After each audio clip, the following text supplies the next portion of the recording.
Dans cet exercice, nous avons 4 spots, S1, S2, S3, S4. À l'instant t égale 0, seul le spot S1 est allumé. Ensuite, quand à un instant t, S1 est allumé, alors à l'instant suivant, l'un des 4 spots s'allume de manière équiprobable. Par contre, quand à un instant t, S4 est allumé, à l'instant suivant, S3 s'allume. Quand à un instant t, S3 s'allume, à l'instant suivant, S2 s'allume. Quand à un instant t, S2 s'allume, à l'instant suivant, S1 s'allume. Ainsi, à chaque instant, il y a un spot et un seul qui est allumé. On note X, la variable aléatoire représentant le premier instant où le spot S2 s'allume.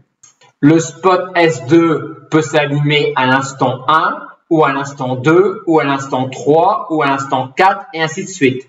Les valeurs prises par grand X sont donc tous les entiers N supérieurs ou égaux à 1.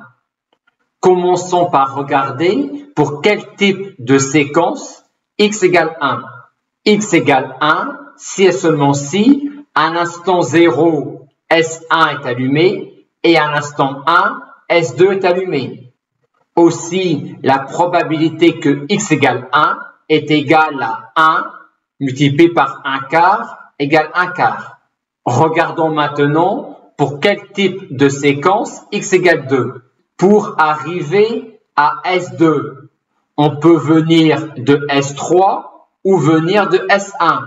On peut donc mettre ici S1 ou S3.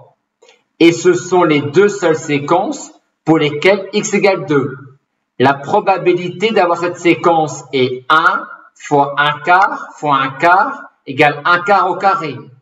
Et la probabilité d'avoir cette séquence est 1 fois 1 quart fois 1 égale 1 quart.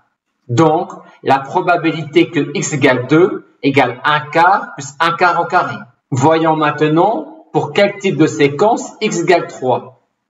Que peut-on avoir ici? Pour arriver à S2, on vient soit de S3, soit de S1.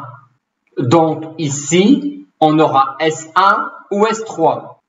Ensuite, vu qu'on a S1 ici, et que pour arriver à S1, on peut venir soit de S1, soit de S2, mais vu qu'on s'interdit de venir de S2, puisqu'on veut S2 uniquement à l'instant t égale 3, on est obligé de mettre S1 ici. Maintenant, pour arriver à S3, on peut venir de S1 ou de S4.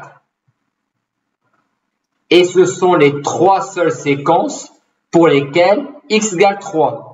La probabilité de cette séquence est 1 fois 1 quart fois 1 quart fois 1 quart égale 1 quart au cube. La probabilité d'avoir cette séquence est 1 fois 1 quart fois 1 quart fois 1 égale 1 quart au carré. Et la probabilité d'avoir cette séquence est 1 fois 1 quart fois 1 fois 1 égale 1 quart. Aussi, la probabilité que X égale 3 égale 1 quart plus 1 quart au carré plus 1 quart au cube. Regardons maintenant pour quel type de séquence X égale N quand N est supérieur ou égal à 4. Les séquences démarreront toutes par S1 et se termineront toutes par S2.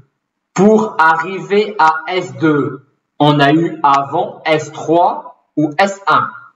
Et on a déjà vu pour X égale 3 que si on a S1 dans une case, on aura S1 dans toutes les cases précédentes. Maintenant, quelle case peut-on avoir avant S3? On peut avoir S1, auquel cas on aura toutes les cases précédentes qui vaudront également S1, ou avoir S4. Mais si on a S4 ici, on a obligatoirement S1 ici, et comme on a S1 ici, on aura S1 dans toutes les cases précédentes. Et nous avons donc que 3 séquences pour lesquelles X égale N, pour N supérieur ou égal à 4.